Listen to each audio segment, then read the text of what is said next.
Hello and welcome to another Open Source Workplace interview. Today, I'm very happy to have Stuart Commins back with me. Stuart is a broker, commercial broker based in London, working for Colliers International. Stuart, welcome back. I can't believe you came back this week. I know it was a tough call, Steve, but no, thanks. Thanks for having me. Thanks for having me back. No, thank you, and thank you for giving this back to the community. Last week we talked about the London marketplace, and to sort of give people that sort of perspective. The rates are remaining pretty stable. Vacancy rates are 5%, and the active requirement is 5.2 million. We were talking beforehand, has things moved since we spoke last week, but obviously with the extended bank holiday in the UK, that probably hasn't. So what I want to try and do is, focus more on your team. You're an active broker in a vibrant London market. So how is this situation, let's start with you and your family. How's it affected you guys? Yeah, that's a good question. I think it's probably a question that a lot of people are asking themselves in the different fields that they operate. But look, it has its challenges. I think you hit the nail on the head. We operate in a very transactional, stressful type of environment. It's very deal orientated, as you know, when we're in the office. And I think coming away from the office, working from home, having other positive distractions, the likes of kids and your wife and everything else that you got to deal with on a day-to-day basis. So it's been it comes with its challenges. I think the nice thing is, as a business, I think the important part is trying to be a lot more understanding. Certain people have to spend an hour to 2 hours with their kids because generally they would be at school during this time, or they'll be at nursery. So being flexible when it comes to conference calls. But the other thing is also trying to keep your energy or your positivity, because you're not interacting with people on a daily basis. So we tend to have a call every morning as a team. Those that can make it jump on at 8:30 every morning, and just a general chit chat, not necessarily always work orientated, just a general catch up. How people feeling, how they're doing, is there anything that we can discuss, because I think it just gets people in that work mode. It certainly has been very interesting. I think people ask the question, are you more productive working from home? Personally, I think I'm slightly more productive actually working from the office. The reason being that obviously I don't have the other distractions that I would have in my day-to-day life. But I think, I feed off, I like learning from people. I like talking to people. I like understanding what they're doing, how they're tackling certain situations in different ways. And when they're not around you, yes, you can pick up the phone and have a conversation, but that takes up a lot of time. A conversation that probably would have taken you 2 to 3 minutes takes you 15 to 20 minutes because you get onto a different tangent. And so from that perspective, I think your productivity actually goes down. You end up working till 10 o'clock at night because you haven't dealt with everything that you would have normally dealt with in a day from 8 till 7. Yeah, and I think I'm hearing that across the board, right? It is people feel the need to be on, but also the workload doesn't dry up, right? And always feeling to respond. And you obviously you're client facing, so Yeah. do you feel you always need to be on? Is it something you are constantly trying to control, or do you just think, no, my clients need me, and that's just what I need to do?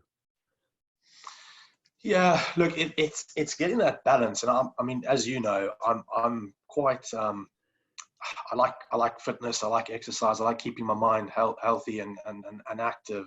So it's about getting into routines. Obviously, I'm here for my clients. When my clients need me, I will be here within reason. I think that's first and foremost. It's ultimately what pays the bills. But I think it's just getting into a kind of routine that allows you to be there for your clients in the best possible way. So I tend to wake up pretty early. That's mainly because my daughter's up at 6 o'clock. But and then my wife and I will alternate whether she goes for a run or I go for a run, or a virtual cycle, or whatever the case may be, just to kind of get you in the mode, keep you fresh, keep you healthy. And then it's nice touching base with clients. I think that this period at the moment, as we probably touched on last week, is all about management and how we're dealing with certain transactions that are on the go, how they're being impacted by this period of uncertainty, and how can we work with landlords to accommodate that, our concerns. So, it is touching base on a regular basis, but also it's quite nice for a change to learn about clients from a personal perspective, because what I'm Hmm. tending to find out is it's not just all about property and transactions. When I'm speaking to my clients, and I speak to you a lot, is like understanding how are you coping on a daily basis. I was speaking to a client yesterday whose son is stranded in Singapore, and understanding how he's been coping with this, and it's just very interesting to learn about your clients on a bit more of a personal level.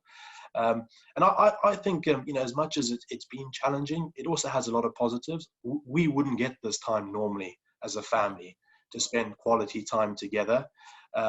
Yes, your working environments aren't ideal, but I'm hoping we don't go through a similar period like this in 5-10 years time, and it's probably unlikely that we will.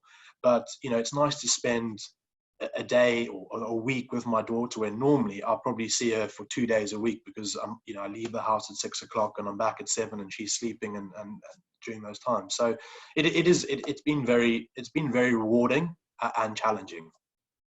No, that's great perspective, and yeah, as you were chatting through that, sure, that's actually what was going through my head. Actually, the personal connections, how people are connecting, people have the time, and people actually are really concerned for each other. I always go back to what I hear, uh, we're in this together. It's no one's fault. So how do we help each other? So that's great that how it's coming through.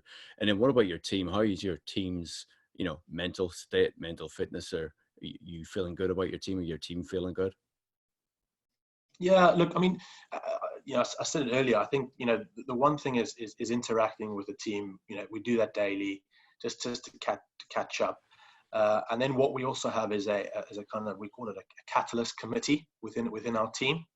And the job of the catalyst committee is to organize some form of social event during the week, which we can obviously do virtually. So whether that's a quiz, last week we did a bingo session, just the team, and Fantastic.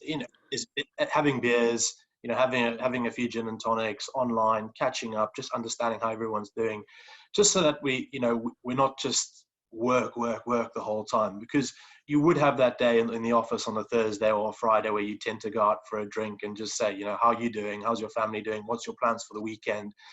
And so these things are important. And as a team, we do that. I think it does keep the guys and girls very fresh. Um, but people are very mindful that, there's still a job at hand, and where we can help, and where everyone can get together to help people. I think I'm certainly seeing that probably during this period now, there's a lot of admin tasks and a lot of data that we're collating, which we possibly wouldn't have had that time to do Mm. on a day-to-day basis. So there's also a lot of information that everyone's helping with and gathering, which will be useful when we go back into the office and start presenting to clients. No, that's great. That's great, Stuart. And I appreciate you being so open to talk about, your own personal circumstances and your teams and how you're interacting and connecting with each other. And obviously we're going to continue to do this over the coming weeks. So if people have questions for Stuart, please let us know. And obviously we'll put them to Stuart, or Stuart can respond to you on the various social media platforms that Open Source Workplace publish this. So Stuart, thank you. I'm glad you're safe. I'm glad you're well. Yeah, And thanks, Steve. if only You you were in too. Mauritius, that's all I can say, man. I know. All right, well, I will speak to you soon, mate. Take care. Cheers, Steve. You too. Bye.